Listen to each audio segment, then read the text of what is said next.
Okay, hi everybody, it's me, Bunker. Tower of God. What? Whoa. I say that with, it surprised me. It surprised me.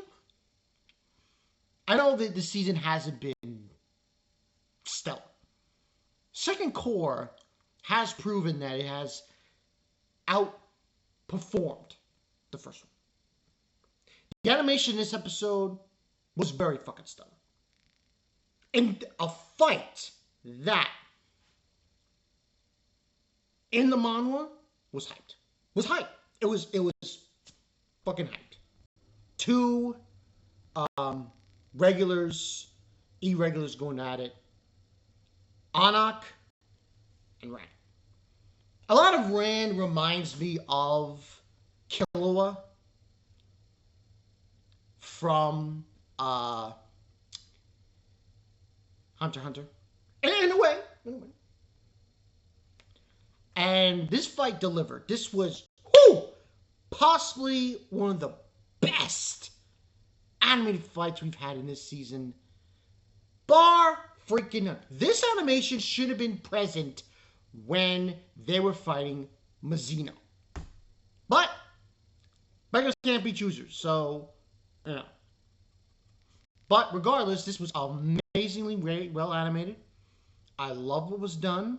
Of course, the spoof, the comic relief guy. Who was this guy's name? I don't even remember his name. He was such a pain in the ass. I don't think he's listed here. Let me see.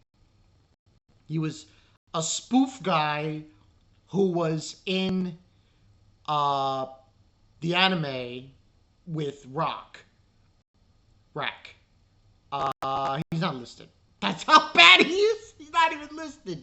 I forgot what the guy's name was. Anyway, he kind of just jumps up and he pushes them into the water. Of course, Kun, disguised with blonde hair, tells the guy who's running the tournament, the funky guys, that this is unacceptable. This is a spoof because they were having a duel and they were eliminated by somebody who was already eliminated. So they basically suggest, okay, fine. You guys are going to get your own tournament. All the 8 are going to have their own tournament. That gamblers who lost. And yeah, that's what's going to happen. So that's what's going to happen. That was awesome, the fight. But this episode does not stop with just the fight. Now, Beta, the guy who was who was introduced to Kusano and Kang, is there in Bam's room. He starts talking to him about, he's disappointed in him, blah, blah, blah, suggesting that he is an ignition weapon. And he asks him, why do you think Foog has brought you in to show you off in this tournament? Now, listen, it's been a while. A hot minute since I read this arc in the manga. It's revealed through Emily. The prize for the workshop is Bam. Is him. That's the prize. Whoever wins the workshop wins Bam. So if Foog wins, they get Bam. The ignition weapon. That's the bombshell. So, thanks, Rachel. Sorry. Hi, Rachel. Hate came about me. Anyway, moving on. That's the reveal he gets. But the episode doesn't stop there. There's a scene with Kun. He's explaining to Ragnar what's going on with the team, and so on and so forth. The bombshell, which I was hoping they would do in this episode. which was episode 19, is, I believe it was episode 19. I just want to be absolutely sure. Um, let me just see something. My apologies. I just need to confirm that it was 16. Yeah, it was 18, 19. Well, anyway, there's a scene. There's a scene where Rock, he's complaining to the guy who interrupted the fight, and he leaves. He's had enough.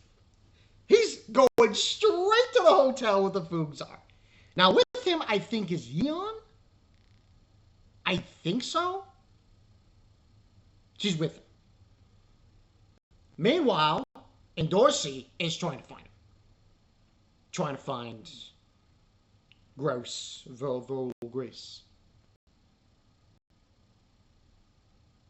They find him. And Rock's tugging him. Ooh, he's crying crocodile tears. And he knows it's Ben. He knows. So now Dorsey knows. Now the other part of the episode also was he has a conversation with Ben.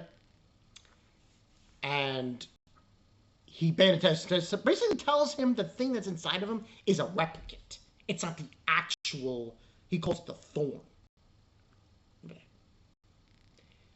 Foog has the actual thorn that he needs. So he was like joking around him, saying he's going to steal it. Now, the guy from season 1, the Proctor, from I think the second not the first level, like the second, third, fifth level, he's there. I forgot his name. I apologize. And he's confronting Beta.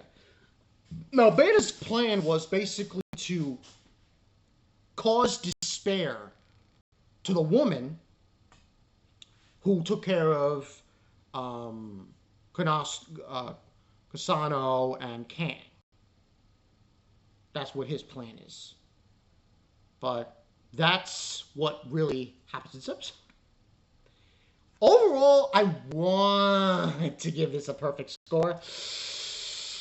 But because of the fact this is Tower of God, and even though we did get a lot in this episode, and even though it was really presented well, hold back a bit. Just a bit. I honestly think this deserves a 9.5 out of 10. Yeah, the animation for the fight was spectacular. The fight itself was spectacular, but I give it because the hell of it, and you know. But it still was a great episode. The fight, the reveal of what Bam now knows. Honestly, it's like right in his face, slaps him in his face and says, this means you gotta leave.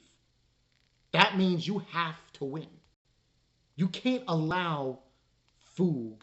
Maybe that's what it means. He can't allow Foog to win. Because if Foog wins, they get him. And the funny thing is, if Kun wins, they get Bam. That's basically what this means. So, it was done very well presented. Really enjoyed it. Now, next week, it's probably going to get to the nitty-gritty now. Yeah. The actual climax of this is pretty spectacular, from what I remember. Especially when everyone's like coming together to Bam, it's pretty spectacular. It's gonna be good. I don't know how much they're going to go into this now. Like, it could go further than this, because it's probably gonna be like 20-something episodes, 24 or so. So I think it's just going to be the workshop battle, but I could be wrong. We could go beyond that, but we'll see. So in Bakan 22, Yeah, Bam. It's time to get the frick out of here. Give Food the middle finger, man. Believe in your friends, man. Oh, crocodile tears. Oh. Give a shout out to my boy Rock. He's a bro. I'll see you guys later.